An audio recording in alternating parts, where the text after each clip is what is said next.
Okay, good, sorry. Yeah, I just felt like this was something I'd been writing notes on for a few years as we were working on Where the Wild Things Are, and I just, it was just sort of everything I was thinking about at the time, and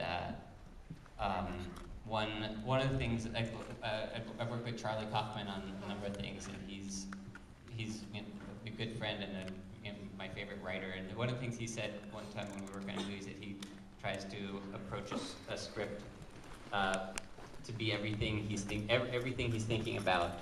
Try to represent everything he's thinking about at that moment in his life and put it into the screenplay. And I think I was inspired by that and was trying to sort of do that in terms of relationships and our lives and the way we're living our lives right now. And so the story of her is sort of drawn from elements of your own life.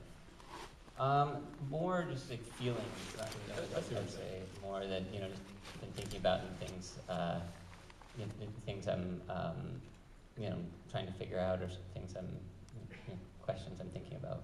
One of the things that I think is so successful with the script is the character of Samantha. And I imagine writing a character that is, has no physical presence could be a bit of a challenge. But also, it's impressive how her arc is so dramatic, and it's really as much Samantha's story as it is Theodore's. Can you tell us a little bit about what it was like creating that character and creating her journey? Yeah, I mean, I think with Samantha, I really liked the idea of trying to empathize with her and understand what her experience would be, I mean, there's a number of things. One of the things that Scarlett Johansson and I were talking a lot about was the idea that when we first started working on it together, she came to I was in New York, and she came over and we read a bunch of scenes, and one of the things I was saying to her was that when Samantha's created, she doesn't have any fears or doubts or insecurities or baggage, and that like we don't, and that we learn self-doubts, and we learn those things, and I think it was at that point she was like, oh, okay, this is going to be hard. This is going to be harder than I thought it was going to be, and to try and unlearn those things that. Well, she does such a fantastic job, and I think her performance is so. She makes the character at times fragile and at times strong, and it's very nuanced. I think her strictly voice performance, and so what was sort of the process like as you guys were making the film? And would she be there on the set as you're shooting the scenes with Joaquin and everything, or is she?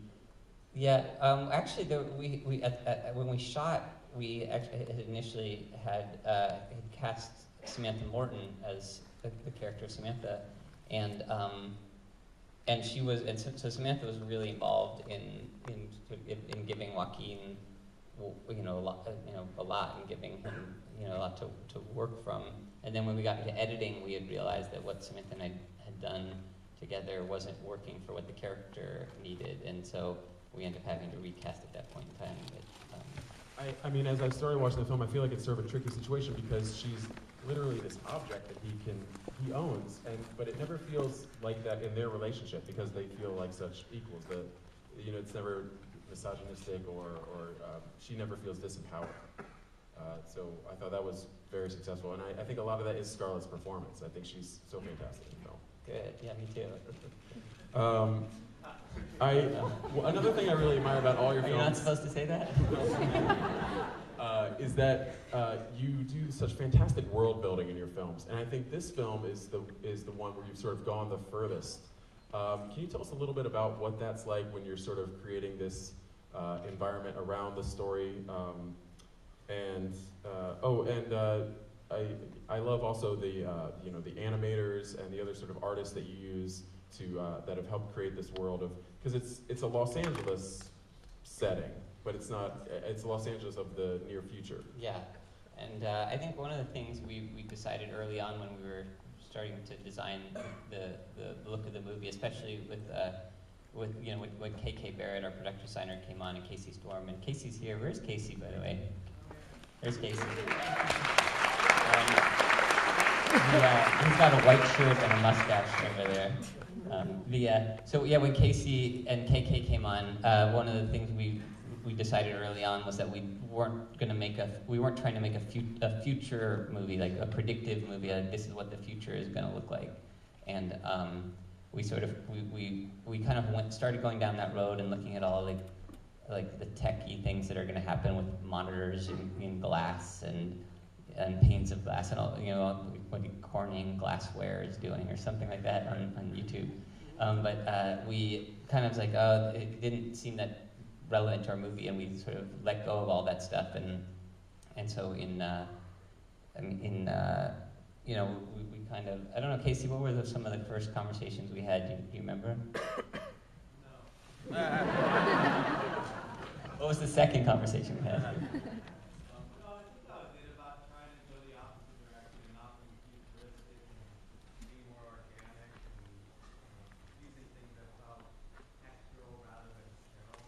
Yeah, I think the idea was to use to try and make this more seemingly utopic feeling of like all soft materials and warm colors and woods and kind of like the idea of like in LA, it's a pretty nice place to live outside of traffic, but we have subways that work really well.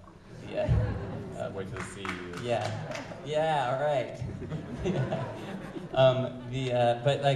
LA is like, the weather is amazing, the mountains are there, the ocean is there, there's great food and great coffee everywhere, and everything's like nice, and that and easy, especially with technology, the way it's making our lives easier, and that we wanted to make a movie that felt like that, and the wardrobe felt like that, and as Casey's talking about the fabrics and the colors, and that like even in a world that seems like you should have everything to make your life nice, there's still sort of loneliness and isolation that I think is maybe true. There's something that feels like modern, contemporary about that, and then also specifically feels like LA about that too. Everybody here lives in LA mostly? And out of how many people think LA is lonely? Okay. Okay, good. Well, what I think is so great about all of your stories really is that when you have, we have such a great audience here. I'm going to ask a couple questions, then I'm going to open up to the audience for some questions. So start thinking of some questions, some really good ones, please. But I like that even though you have sort of very high concept premises in a lot of your films, what it is that's grounded is the relationships, the emotional connections between the characters. That seems so important to this story in particular. And I really appreciate that. I don't really know if I'm going to leap around to a question on this one, but I just wanted to say how much I admire that you have these character-driven arcs that never overshadow this sort of higher ideas higher concepts like this, like Malkovich, adaptation as well. Good.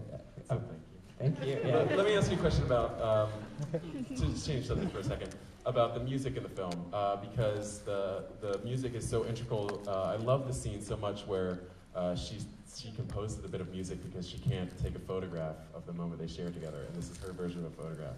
That's such a beautiful line. Can you tell us a little bit about who you got to compose the score and what your approach was to the music for this particular film?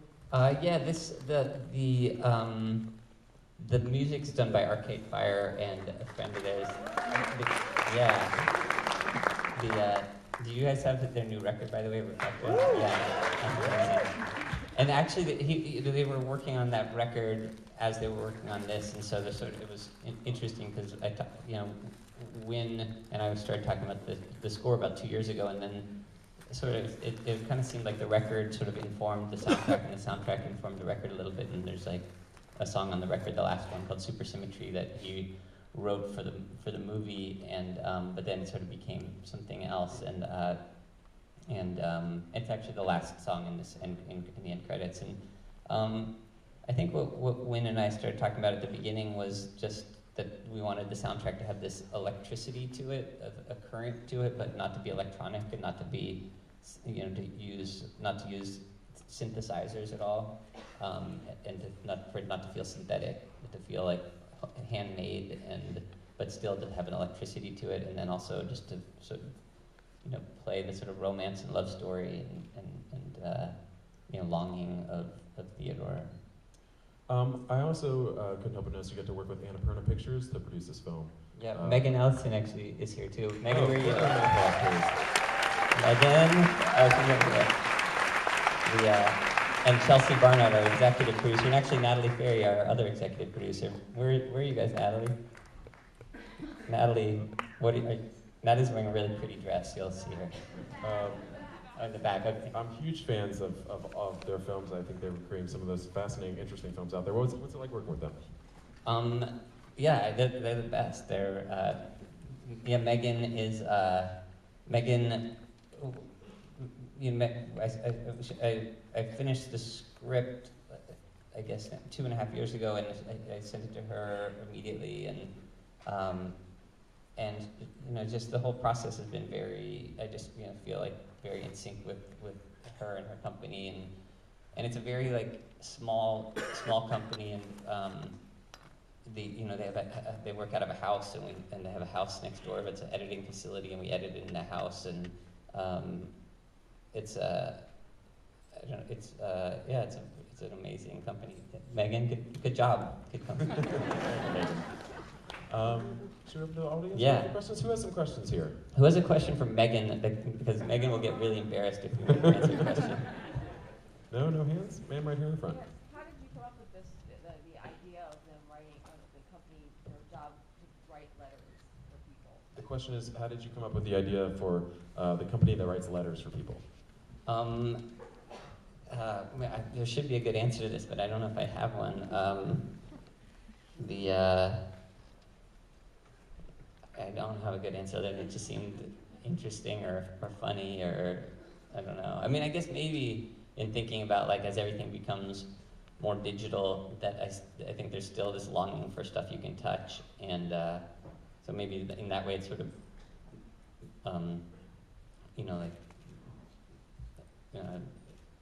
I don't know. One of my favorite things about this aspect, though, of his job is that the opening scene, the first line. Was that something that you came up with early in the writing process, or was that something that it was such a great way to begin the movie? I love it so much. Yeah, that was, I think, it was in there from the beginning. Yeah. Who else has a question? Yes, I think all the way in the back. I think you're a woman. Yes. I'm sorry. Right there. Yes, in the back row.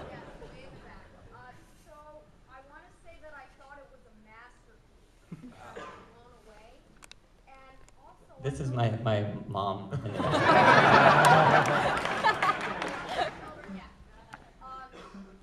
think one thing I loved about the movie is that I noticed that you cast all the actors against type. Can you talk about certain things that you did to work with them to make their characters believable? The question is that the actors, most of them are sort of cast against type, and can you talk about what it was like to work with them and make their characters so believable? Yeah, actually, I guess sometimes I didn't think they were cast against type, but I guess I was trying to cast them for aspects that I felt like is their essence, but maybe, not even intentionally, but it's just like with Joaquin, the reason I wanted to work with him was just because I think he's an amazing actor, and he's so alive, and he holds the camera in this incredible way in his movies, and his choices are so surprising and so authentic, and also because I really I didn't know who could actually hold the camera in that way, because his performance has to sort of represent both of the characters on screen, since she doesn't she's not physically represented, and so I was thinking about him, but I didn't know what if he was going to I thought he'd be amazing, he's an amazing actor, but was he going to be Theodore? And so I met with him the week after I finished the script. I sent Megan the script, and I went and met with Joaquin, and I just instantly sort of felt this, because I'd met him over the years a little bit, but I didn't really get a sense of him, and when I sat and talked with him, I sort of saw how playful he was, and how he's somebody that as seriously as he takes his work, he doesn't take himself seriously at all, and I just could instantly, within the first 5 minutes, I was just kind of watching him, and I realized I wasn't even listening to what he was saying. I was just kind of smiling, wow, I want to see him in this movie, and I was like, yeah, really, that's interesting. And, Do you have a rehearsal process with most of the actors, or it sounds like you kind of know that who you want to cast for the roles, so you then just jump right into filming, or? No, we rehearse a lot, Okay. and the process usually though is just reading the script and the scenes together over and over, and talking about it, not really acting it, not like trying to cement it in, oh, this scene has to be played this way. And I think with Joaquin also, he when he's excited about a scene, he doesn't know how to play it. Like that's like when the scene is written, like this is how to play it, and this is the one way it's supposed to go, and there's no other possibilities. I think that's when a scene feels dead to him.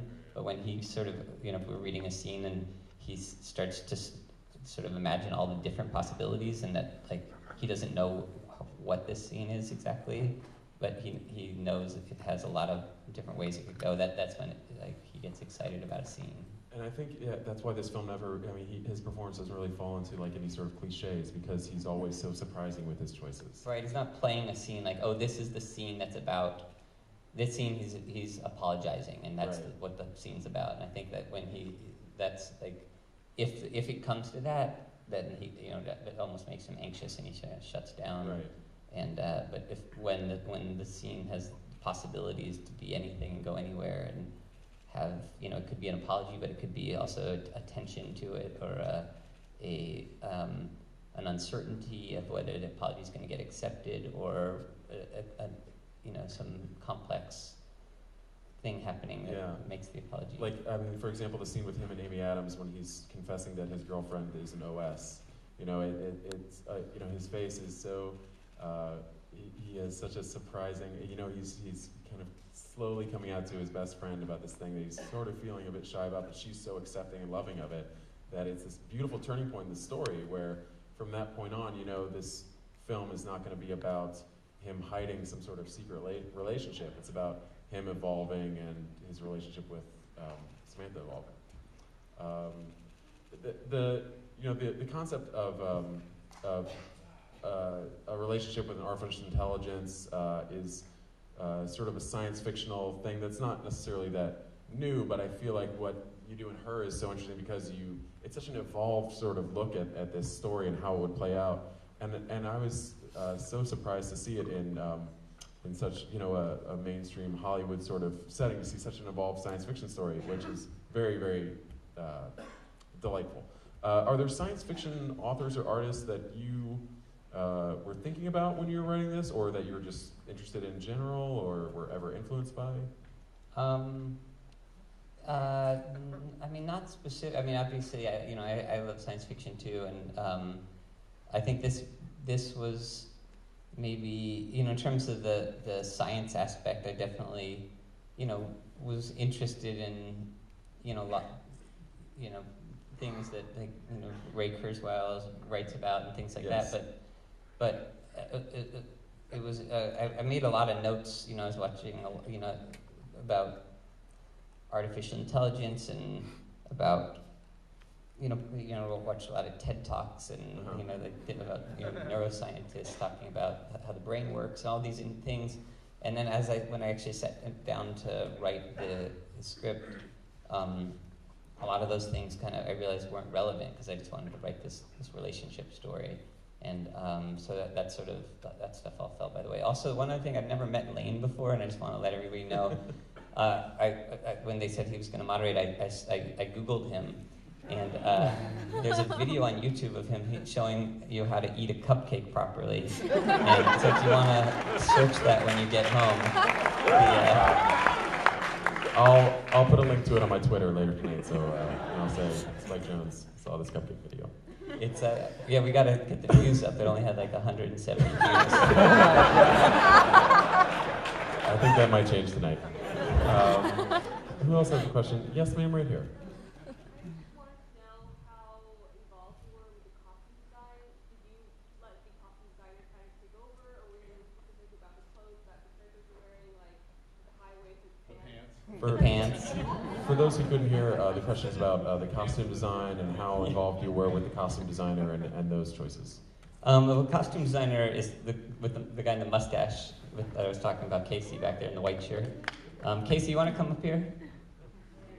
Yeah. All right. And actually, Megan, you should come up here too. Yes. I'm gonna get Megan.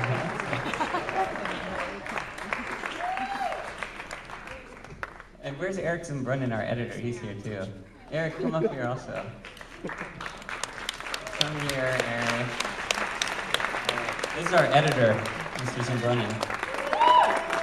Big round of applause, please.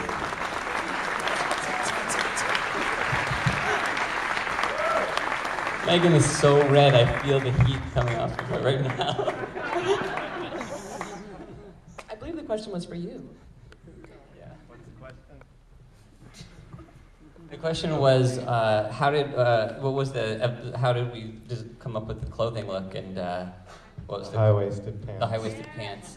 I don't know how we came up with high-waisted pants. I don't know. We had such weird conversations at the beginning. We tried a million different things. We did try some sci-fi kind of elements too.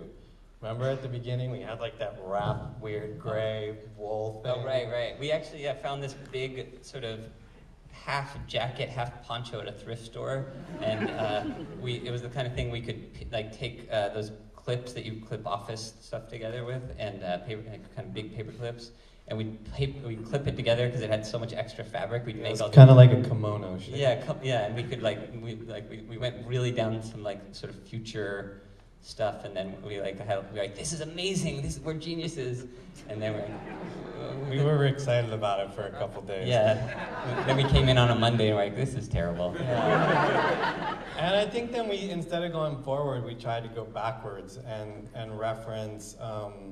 We talked a lot about referencing decades that don't get referenced very much. You know, we talked about instead of doing like 60s, doing 1930s and using elements from that. So I think that's kind of where the high-waisted pants come in. And yeah, also I think there was like the sort of 20s idea that I think I'd started with in terms of like the name, thinking things come in cycles, and maybe the 20s hadn't come back as much as we wanted them to. Yeah, so, but and like the name Theodore being like, you know, that even names come in cycles, and mustaches come in cycles, as Casey is demonstrating.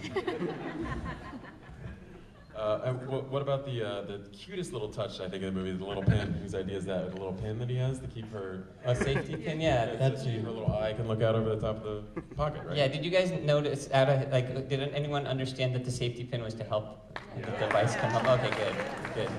I think that's so cute. It's his little... It's adorable. Any questions for Megan that we can... It looks like Megan's dying to answer some questions. She's like inches away from just disappearing off the stage. Yeah, I don't know if you know this, but Spike's really mean. Yeah, I am. Megan, what's it like working with Spike? I mean, working with Spike is one of the most incredible experiences I've had. I've never met a filmmaker who's more generous and collaborative and warm and just provides such a safe environment for everyone to collaborate within. You're being so nice after I'm being so mean to you. No, you don't deserve it. I feel guilty. I feel like this is weird for us up here, and then should we all stand I know, down we here? should all go on the same level. Okay, who else has a question? Yes, right there on the aisle. No, ma'am, yes. Ma'am, yes? Yes. On the design, my question is how much, you talked about the future, talked about the clothes, but the history of the newer version of the future of LA. So I want to take Blade Runner review #1 and everyone you know, but was that much influence the way you built the city and whatnot? So the question is about your design for the future Los Angeles and maybe other films or other artists that sort of inspired that vision. And I think maybe you also want to talk about that it's not all shot in Los Angeles, obviously. There are other locations around the world. Yeah, we actually collaged Shanghai and LA together to make this future LA, and I think that, KK Barrett, our production designer, it was a lot of location scouting, both here in LA and in Shanghai, to sort of find this exact thing. And then of course there was the going into spaces. It's like going into the office where we built the letter writing office, and then building what he did in there. And but artists, like there was actually a photographer named Rinko Kawachi, a Japanese photographer, whose photography, Hoyt, our cinematographer, and I had sort of obsessed on this book because the photos have this sort of this real softness but with real bright colors. They'd be kind of blown out and white, but then with these real strong hits of pink or pale blue. And I think that became a reference for sort of the romantic quality of the photography we were going for. I think we have time for a few more questions. Yes, right here. Yes. I thought the video game parodies were brilliant and very spot on. I was just wondering how that came about and if you thought of having a career in video games. The question, if anyone about anything not here, it's about the video game design. That was excellent, spot on. Do you want to make video games in the future? We do want to make video games. Megan and I actually have talked about it, and yeah, I would love to make video games. And yeah, so that was a way of getting to be a fantasy video game maker. The alien child was really fun to write. Yeah, that's actually Spike's voice. That is. And the animator uses David O'Reilly, right? Yeah. He's a fantastic. We had some of his short films here at the festival in the Yeah. past. If you guys don't know David O'Reilly, look him up. He's an absolute genius. An absolute genius with genius haircuts too. Every time he'd come to a meeting, he had another like sharp, incredible haircut. Yes, back here. Look those haircuts up also, David O'Reilly. I think we have time for one more question. Yes, sir, back here. Your films have such a distinct point of view that really allows a viewer to feel very present in your film. And I'm just wondering what your relationship is with the camera and with your cinematographer. Are you very participatory? You just let them do their thing? I think I started in photography. I was a photographer, and so but I also hire photographers with very strong points of view, and worked with my friend Lance Accord, who'd shot all our movies up till this one, and this one was Hoyte van Hoytema, and working with cinematographers that have a really clear point of view, and it's that sort of collaboration of sort of the idea I start with, and then sort of what comes as we sort of make love together. I think that's one of the most successful things about the film overall is this amazing team that you've pulled together with the producers, the costume designers, the artists. So congratulations again on her. It's a really cool. Thank you guys so much for coming. Thank you all for coming.